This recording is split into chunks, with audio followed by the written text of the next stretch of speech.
몽룡아, 가장 오래된 한자가 무엇이라고 생각하느냐? 가장 오래된 한자요? 그건 당연히 사람인자입니다.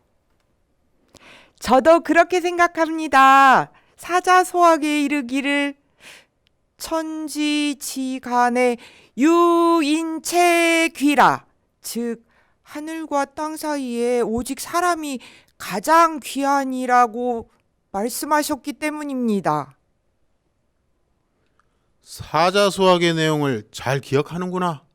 그러나 가장 오래된 한자는 사람인자가 아니니라. 학생 여러분 반갑습니다. 어서와 충남 온라인 학교 한문 수업 두 번째 시간을 시작하겠습니다. 지난 시간 선생님이 낯선 환경에서 수업을 하느라 제가 준비한 내용을 제대로 여러분에게 전달을 하지 못한 것 같아서 아쉬움이 매우 컸습니다. 수업을 마치고 저희 아이들이 집에 있는 아이들이 저에게 전화를 했는데요. 그때 이제 엄마 오늘 수업 잘하셨어요 하는데 엄마 오늘 많이 떨어가지고 잘 못했어. 그래서 많이 아쉬워. 이렇게 얘기했더니 퇴근하고 집에 갔더니 아이들이 현관 앞에 이런 쪽지를 붙여놨더라고요. 정말 사랑스럽죠? 네. 엄마로서는 굉장히 큰 힘이 되는 쪽지였습니다.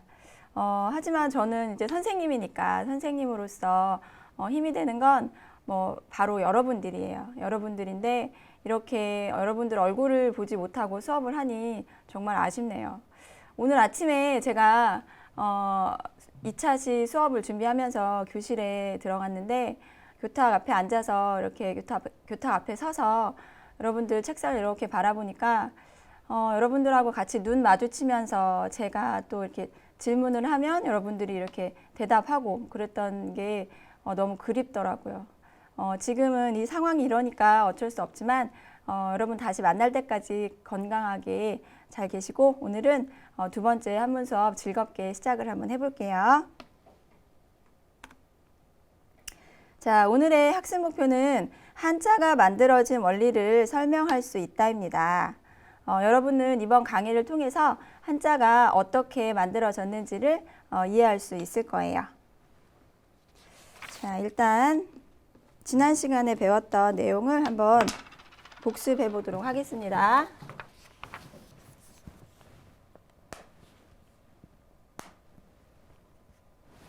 자, 우리가 지난 시간에는 한문을 배우는 이유에 대해서 이렇게 설명을 했는데요. 활동한 내용으로는 이순신 장군의 이름에 담긴 의미에 대해서 알아보고 또 본인의 이름을 한자로 써보는 그런 활동을 했습니다. 그리고 안녕이라는 단어처럼 한자는 어렵고 복잡한 문자가 아닌 우리 생활 속의 한자라는 것을 깨달았고요. 그 다음에 우리 말에는 같은 소리를 가졌지만 다른 뜻을 갖고 있는 동음이의어 한자가 굉장히 많이 있는데 이 한자들 이때 이제 한자를 알면 정확한 의사소통을 할 수가 있고 그다음에 우리의 언어 생활을 좀 더 풍부하게 할 수 있는 그런 장점이 있다. 그런 것도 공부를 했죠.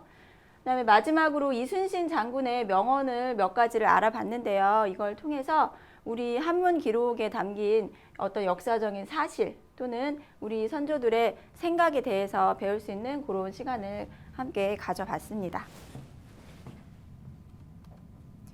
자, 지금 보여주는 사진은 선생님이 학교 가는 길에 있는 그 전철이 지나가는 다리 밑에 있는 기둥에 써 있는 그런 글귀예요. 지난 시간에 배웠던 글귀 중에 하나인데 혹시 기억이 나는지 잘 한번 살펴보기 바랍니다. 읽을 수 있겠나요? 한번 읽어보면 필사즉생, 필생즉사라고 써있죠. 이 기둥 반대편을 보면 또 이렇게 이제 해석이 써 있습니다. 살고자 하면 죽을 것이고 죽고자 하면 살 것이다. 이렇게 써 있죠.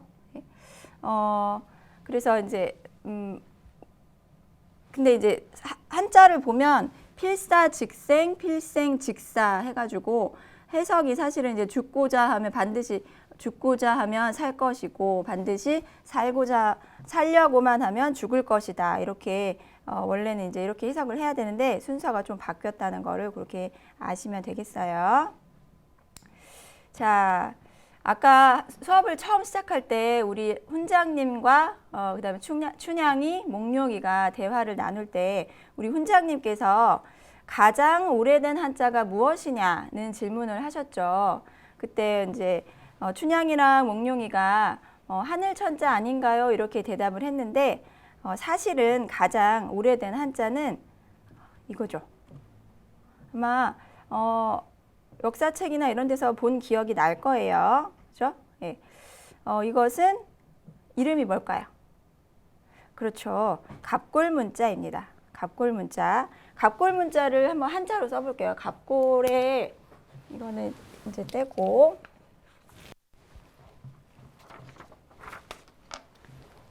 갑골의 갑자는 이렇게 갑옷 갑자에 뼈 골자죠. 그래서 이제 갑자는 여기서 이제 짐승의 뼈, 거북의 등껍, 배딱지죠. 이제 딱딱한 갑옷을 뜻하는 거북의 배딱지나 뼈, 그러니까 짐승의 넓적한 뼈를 의미하는 그런 한자죠. 그래서 갑골문은 이렇게 지금 보여주는 사진은 거북의 배딱지에다가 이 문자를 써놓은 거죠. 갑골문은 은나라 유적지에 발견이 돼서 은하 문자 이렇게도 이야기를 하거든요. 이 갑골문은 어떻게 이제 탄생이 됐냐면 거북의 배딱지에다가 그 밑에 이제 이렇게 불을 지펴요. 이렇게 예를 들어서 이게 거북의 배딱지다 그러면은 여기 밑에다 이렇게 불을 지피면 이게 이제 어떻게 되겠어요?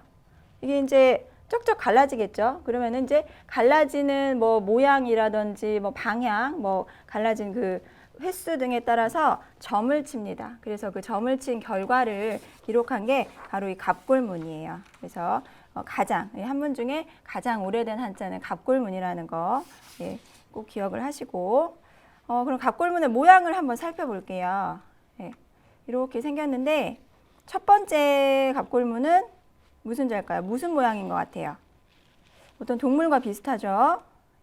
사슴입니다. 사슴을 뜻하는 사슴 녹자이고 두 번째 한자는 뭔가요? 그죠? 없을 무자. 그다음 세 번째 한자는 일만 만자죠. 숫자 일만 만자고 마지막 한자는 일을 상자입니다.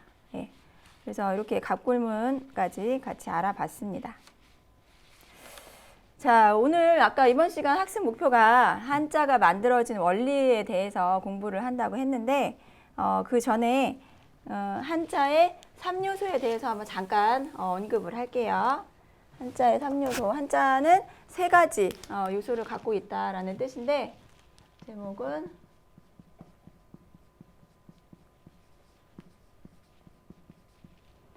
자, 한자는 이렇게 크게 모양이 있고요. 그다음에 이제 소리가 있고 이렇게 뜻이 있습니다. 이게 한자의 세 가지 요소예요. 한자의 세 가지 요소인데 한자를 예를 들어서 하나 설명을 해볼게요. 다 알고 있죠? 여러분들이 가장 좋아하는 요일 바로 일요일이죠. 자, 이 일자의 모양은 이렇게 생겼어요. 해. 원래는 이제 일자가 하늘에 해가 하나밖에 안 떠 있잖아요. 그래서 이런 모양을 본뜬 한자죠. 그래서 이제 이 일자의 모양은 이렇게 생겼고 제가 지금 일자라고 읽었죠. 그래서 이 한자의 소리는 일이라고 읽습니다. 일이라고 읽고 그러면 이제 이 한자의 뜻이 뭐냐? 무엇을 나타냈냐? 이거는 해죠. 근데 얘는 뜻이 하나만 있는 게 아니고 두 가지가 있죠. 날이라는 한자는 뜻이 하나만 있는 게 아니고 두 가지 이상 있는 한자가 굉장히 많이 있죠. 그래서 이 한자를 읽어보면 우리 한자는 뜻을 먼저 읽고 소리를 나중에 읽으니까 해일 또는 날일자가 되는 겁니다. 이거를 한번 영어로 한번 얘기해 볼까요? 해는 영어로 뭐예요? 그죠? sun이죠, sun. 날은 뭡니까? 그죠? day예요. 그럼 sunday 무슨 요일이에요? 일요일입니다. 이렇게 해서 그렇게 이해를 하는 것도 한자를 외우는 방법이라고 할 수 있어요. 자, 그럼 지금부터 오늘의 학습 목표인 한자가 만들어진 원리에 대해서 본격적으로 학습을 시작하도록 하겠습니다. 제가 지난 첫 시간에 한자는 여러분들이 생각하기에 어렵고 복잡한 문자다. 그렇게만 이렇게 생각을 할 수가 있는데 그때 제가 한 대답 중에 하나가 한자 속에 숨겨진 비밀을 알면 한자를 그렇게 어렵게만 여기지 않을 수 있다. 뭐 그렇게 언급을 한 적이 있거든요. 네, 그게 바로 오늘 비밀을 푸는 시간이에요. 한자가 만들어진 원리에 대해서 공부를 하는 그런 시간입니다.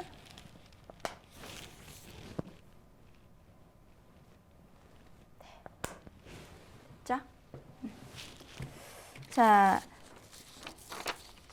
일단 한자가 만들어진 원리를 공부하기에 앞서 왜 문자가 생겨나게 됐는지에 대해서 생각해 볼 필요가 있어요.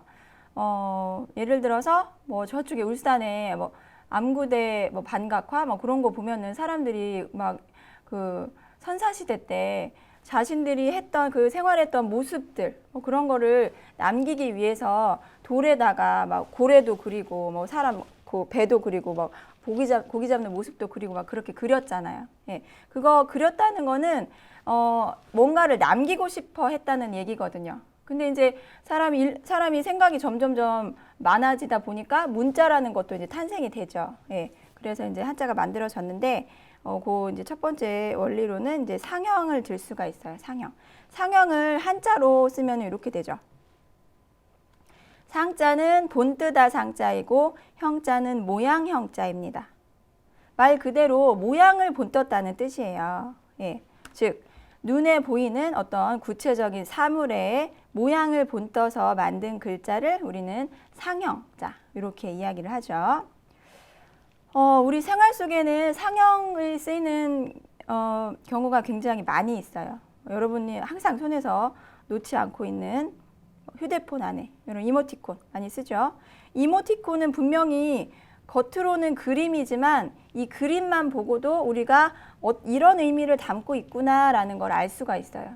예, 그러니까 이런 게 바로 생활 속의 상형 문자이고 두 번째로 올림픽 경기 종목을 이렇게 그림으로 나타낸 거거든요. 분명히 그림이지만 이걸 보고 이거는 뭐 자전거, 뭐 유도, 태권도, 스키 뭐 이런 경기 종목을 말하고 있구나라고 알 수가 있죠.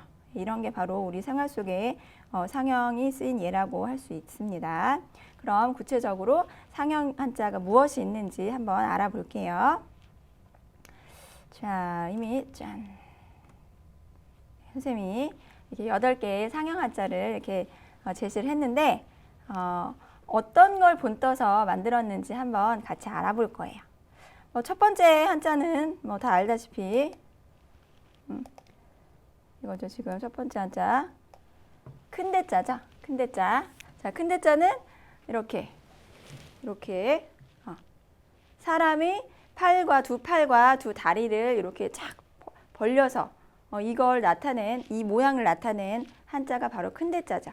뭐 보통 이렇게 낮잠 잘 때 막 이렇게 대자로 이렇게 뻗어서 잔다 막 이렇게도 이야기를 하잖아요. 그래서 이제 큰 대자는 사람이 두 팔과 두 다리를 탁 펼친 그런 것을 모양을 본뜬 한자고, 그 다음에 두 번째 자는 뭐 달다시피 이제 사람을 뜻하는 사람 인자죠. 자, 사람과 동물의 가장 큰 차이점이 뭡니까? 네? 생각하는 것도 있지만 사람은 이렇게 두 발로 이렇게 걸어 다니는 직립보행을 하죠. 그래서 직립보행을 하는데 이렇게 걷죠. 예. 근데 이제 앞에서 봤을 때는 사람의 모양이 나오지 않아요. 그죠? 근데 이거를 어떻게 봐야 되나 그러면 그렇죠. 이렇게 옆으로 보면 됩니다. 옆으로 이렇게. 옆으로 지금 다리가 짧아서 어떻게 잘 보일지 모르겠지만 아무튼 이렇게 하면은 이렇게 사람 인자가 이렇게 모양이 나오죠. 그래서 사람 인자는 사람의 모양을 본뜨긴 했는데 앞모습이 아니라 옆으로 이렇게 걸어가는 모양을 본뜬 이렇게 옆으로 사람의 옆모습을 본뜬 상형 문자다. 그다음에 이제 세 번째 그 해일자는 아까도 얘기했지만 하늘에 떠 있는 해를 뜻하는 그런 한자고, 네 번째는 이제 달월자죠. 달월자인데 요거는 이제 당연히 달의 모양을 본떴겠죠. 이제 달 이렇게 달에 이거 점은 뭘까요? 뭐 이렇게 이걸 좀 간단히 나타내면 뭐 이렇게 돼가지고 나중에 달월자 뭐 이렇게도 나올 텐데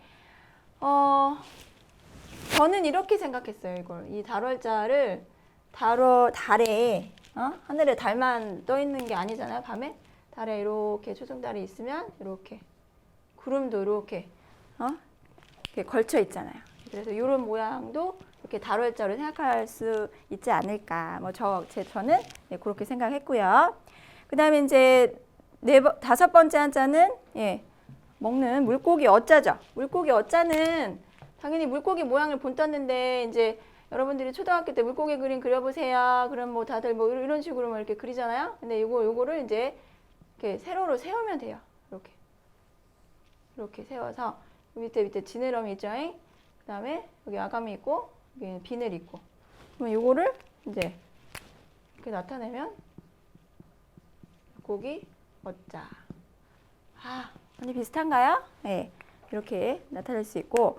그 다음에 이제 말맞자죠. 말맞자는 당연히 이제 말의 모양을 본떴겠죠. 그러면 이제 이렇게 말이 달려가는 모양이죠. 달려가는 모양. 이렇게 해서 말 갈기 나오고, 말 다리 4개 있고, 여기 부분이 이제 엉덩이와 꼬리 부분. 이렇게 해서. 이렇게 해가지고, 이거를 그대로, 이렇게. 선생님 실순을 좀, 이렇게 되죠.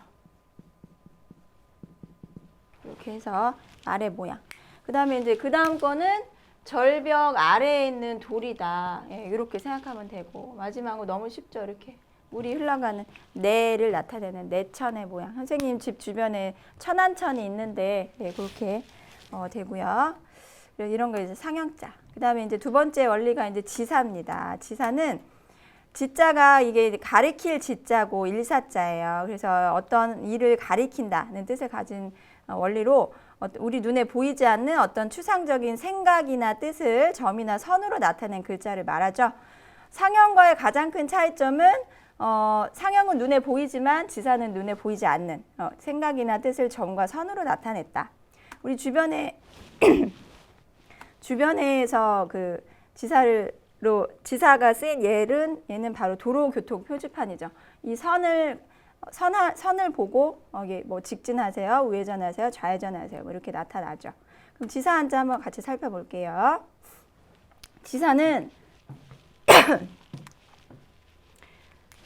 기준선이 있어요. 이렇게 기준선보다 높은 곳에 이렇게 점을 찍으면 윗상자가 되고, 그죠? 기준선보다 아래에 점을 찍으면 이제 아래 하자가 되는 이렇게 이런 어떤 점을 찍어서 나타낸 한자가 지사자고.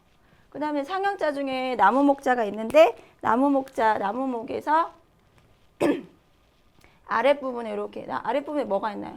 뿌리가 있잖아요. 그래서 이 뿌리 부분에 점을 찍어가지고 이렇게 뿌리 시작을 나타내는 근본본을 나타내는 한자가 되고, 마찬가지로 나무의 맨 끝부분에 이렇게 점을 찍어가지고 맨 끝을 나타내는 끝말자. 이렇게 뭐 학기말, 뭐 연말, 월말 할 때 그런 말자죠. 그 다음에 이제 대표적인 지사자는 주로 숫자 한자가 이렇게 포함이 됩니다. 1, 2, 3, 10자 이렇게 되고요. 자, 지금까지는 상형과 지사에 대해서 알아봤는데, 상형과 지사 한자는 세상에 없던 한자를 새롭게 만드는 원리예요. 이렇게 만드는 원리이고, 근데 이제 한도 끝도 없이 만들 수는 없잖아요. 사람이 인구가 많아지고 막 그 생활도 많이 하는데 점점점 필요한 문자가 많아지는데 계속해서 새로운 한자를 만들 수가 없으니 나중에는 이렇게 이미 만들어져 있는 2개 이상의 한자를 합쳐가지고 새로운 한자를 만들거든요. 그게 바로 이제 세 번째 원리인 회의자입니다. 이제 회의자는 이렇게 이미 만들어져 있는 한자의 뜻 부분과 뜻 부분을 합쳐서 새로운 뜻을 나타내는 한자를 만드는 방법이거든요. 회의를 한자로 보면 이렇게 모으다 회자에 뜻의자 해서 뜻을 모아서 만든 글자다. 이렇게 이해를 하시면 됩니다. 그럼 대표적인 회의자 몇 가지만 알아볼까요? 첫 번째는 지금 금방 나왔던 나무목. 나무가 만나서 뭘 이룹니까? 그렇죠. 숲을 이루죠. 그래서 뭐 숲을림, 산림용 할 때 뭐 그런 한자 있고요. 그 옆에 있는 이 자 뭡니까? 여자죠. 여자가 다소곳이 앉아있는 모양을 본뜬. 요거는 아들자. 여기서 여자는 어머니예요. 어머니가 자식을 안고 좋아한다는 뜻을 갖고 있는 좋아하다, 호자. 이렇게 되죠. 세 번째는 이제 사람이 나무에 기대서 쉬는 쉴 효자. 네 번째는 저녁에 저녁석에 입으로 이름을 부르는 이름명. 요거는 밭전자 더하기 힘력자 해서 산의 남자. 양양 더하기 큰데죠. 해서 양은 클수록 아름답다는 뜻을 갖고 있는 아름다울 미자고, 요 한자는 큰데 더하기 작을 소죠. 그래서 밑은 크고 위는 작을. 그러니까 밑에는 크고 위로 갈수록 작아지는 뾰족할 첨자. 마지막 한자는 울다 명자인데 새조자 더하기 입구자죠. 새가 입으로 울죠. 그래서 울다 명자고. 자, 이제 마지막 원리는 형성입니다. 형성은 두 개의 한자를 합치되 한쪽은 뜻을 가져오고 다른 한쪽은 소리를 가져와서 만드는 방법이에요. 이렇게 한자로는 이렇게 모양 형자에 소리 성자 해서 뜻과 소리를 합쳐 만든 한자인데, 대표적인 형성자 몇 가지만 알아볼게요. 자, 한쪽은 뜻을 가져오고 다른 한쪽은 소리를 가져오는데, 무슨 자입니까? 입구자죠. 더하기 문문자죠. 우리 입으로 뭐 합니까? 뭐 먹는 것도 하지만 이렇게 한자를 일단 합쳐 놓으면 이렇게 되죠. 질문이요 할 때 물어보다라는 뜻을 갖고 있는 물을 문자가 되죠. 여기서 이 문이라는 소리는 어디서 왔어요? 이걸 제가 지금 물을 문자인데, 문이라는 소리는 여기서 왔죠. 문문자에서 왔죠. 이렇게. 그러면은 물어보다라는 뜻은 어디서 왔어요? 묻다. 여기서 왔죠. 입에서 왔죠. 입으로 물어보다. 그래서 한쪽은 뜻을 가져오고 다른 한쪽은 소리를 가져와서 만드는 글자, 그걸 형성이라고 해요. 여기 아까 회의는 이게 여자 여자죠. 여자 여자. 이제 두음법칙 적용되니까요. 이거는 아들 자자. 근데 조울 호자. 소리가 오지 않았어요. 뜻과 뜻만 모은 한자라는 뜻이에요. 그래서 이렇게 마무리를 하겠어요. 자, 오늘 이렇게 한자가 만들어진 원리 4가지를 이렇게 공부를 했습니다. 4가지를 공부했고, 오늘 과제를 일단 한번 제시를 할게요. 오늘의 과제는 나만의 미니 자전 만들기입니다. 그래서 여기 예시 자료가 옆에 나와 있는데, 한자의 모양 뜻 소리를 각각 적고, 그 다음에 그 한자를 어떻게 쓰는 순서 필순 적고, 이게 짜임, 오늘 배운 게 짜임이거든요. 그래서 이 한자가, 내가 선택한 한자가 어떤 원리에 속하는지 그 짜임을 쓰고, 그 다음에 그 한자가 어떤 그 원리로 만들어졌는지 이렇게 해서 풀이를 쓰고요. 그 다음에 이 한자가 들어간 단어를 이렇게 쓰면 돼요. 관련 그림도 이렇게 이렇게 멋지게 잘 그리면 되겠죠. 그 다음에 이제 요거랑, 그 다음에 이 오늘 배운 그 상형지사 회의 형성을 비주얼 싱킹으로 이렇게 표현을 할 수도 있거든요. 이렇게 해서 이 2가지 중에 하나를 선택해서 과제를 완성하면 되겠습니다. 자, 오늘 학습 내용 한번 정리를 해볼게요. 오늘 우리가 이렇게 최초의 한자, 가장 오래된 한자, 갑골문에 대해서도 이야기 나눠봤고, 한자가 만들어진 원리 4가지 이렇게 공부를 해보았습니다. 오늘의 이야기는 명심봉함에 들어있는 불경일사면 부장일진이라는 글귀입니다. 한번 해석을 해보면 불경일사 할 때 경자는 경험하다라는 뜻을 갖고 있는 한자예요. 그래서 일사, 한 가지 일을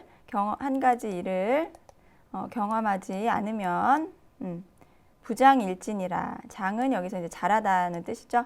그래서 한 가지 지혜가 잘하지 않는다는 뜻을 갖고 있는 문장이에요.